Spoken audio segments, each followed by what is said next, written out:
Sometimes after you're done washing your car and you think you did an incredible job, you will still see these little tiny specks in the car's paint, especially if you have a light colored car. If you have a darker colored car, you may feel them in the paint.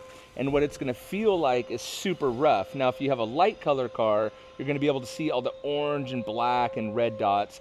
And you may be thinking to yourself, how do I remove those? Now, maybe you're a professional and you're thinking, oh, that's easy. You just use something like an iron remover, something like this one. And iron, those are iron deposits or contaminants as we usually call them.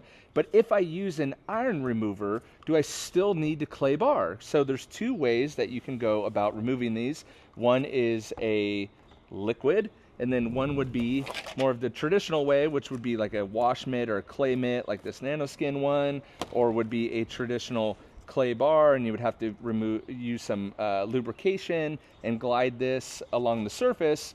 But if I use just an iron remover, do I still need a clay bar? So that's what we're gonna find out in this video. Now the downside to iron removers, this would be called a chemical decontamination, is they smell really bad. So they're gonna smell like rotten eggs. But you'll see when you have a heavily contaminated car that instantly it's gonna turn purple. So that's what's happening here. Almost as soon as you spray it on, it turns purple, which means that it's drawing out all those contaminants that you saw in the paint, all that red and orange dots. So we'll let this dwell for a couple minutes. It says, according to the directions on this bottle, allowed to dwell for 2 to 4 minutes. So that's what we'll do. The best collaboration in the history of the detailing industry just happened.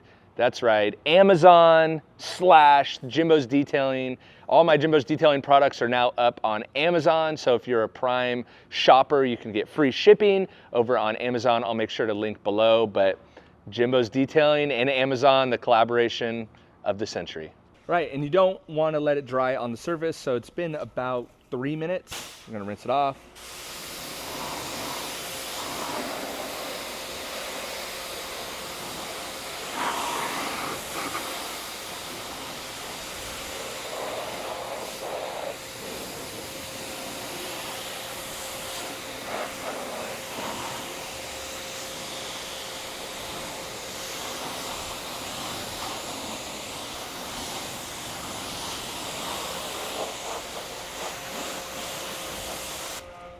And since the surface is wet, well, there's a couple things I want to talk about. The really nice thing about using a liquid is it can more easily get into kind of like underneath the glass and stuff like that.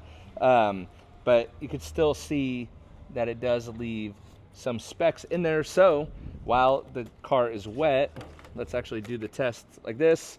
We have a brand new clay bar, right? No contamination. Let's rub it on the surface to see if we get any more out of it. And if we do, that would give us our answer that you still do need a clay bar after using an iron remover on a heavily contaminated car like this is. So, and look at that. Yeah. So definitely, you're still gonna need a clay bar if you use an iron remover. An iron remover is not going to remove all those particles in the paint. So, gimmick or not, I don't know. I think it really would, in my opinion, iron removers help break down how much clay barring you need to do. But nonetheless, we just did this back half of the car and you could see that's the other side. So those are all those black and brown dots coming out. Now, a way to make it much quicker to clay the car is going to be to use something like a mitt. Now, you can use, like we just used the water that was already on the car, but this mitt is going to be a lot quicker. You're not going to be able to see the contaminants in the mitt, but you'll be able to see them, as you can see, on the car.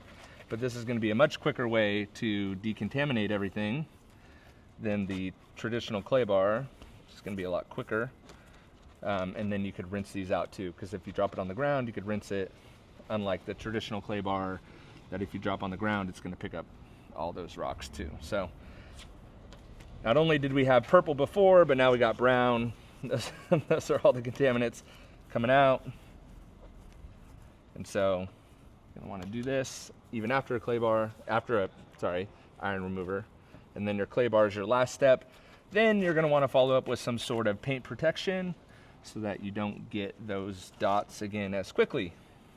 But yeah, so again, on the clay mid or clay towel, you won't see it, but like that. Then you can just rinse this.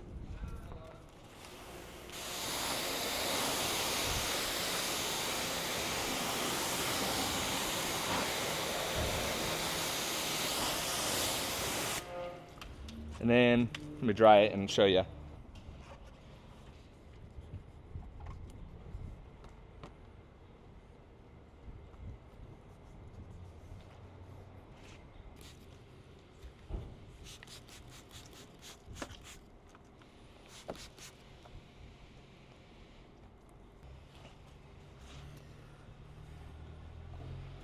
So the answer to the question is yes, you will still need a clay bar after you use an iron remover. But when you look at the paint now, not only is it silky smooth, but you're not going to have any of those orange, black, and red dots in the paint where we saw them before. It's just going to be white. Still need to detail it up a little bit under this glass, but for the bulk majority of the places, just pure white. So you've removed all the contaminants, but you still will need a clay bar after you use an iron remover, so hopefully that clears it up. An iron remover is not a solve all kind of situation. So hope you guys enjoyed that video, and I will catch you on the next one. See ya.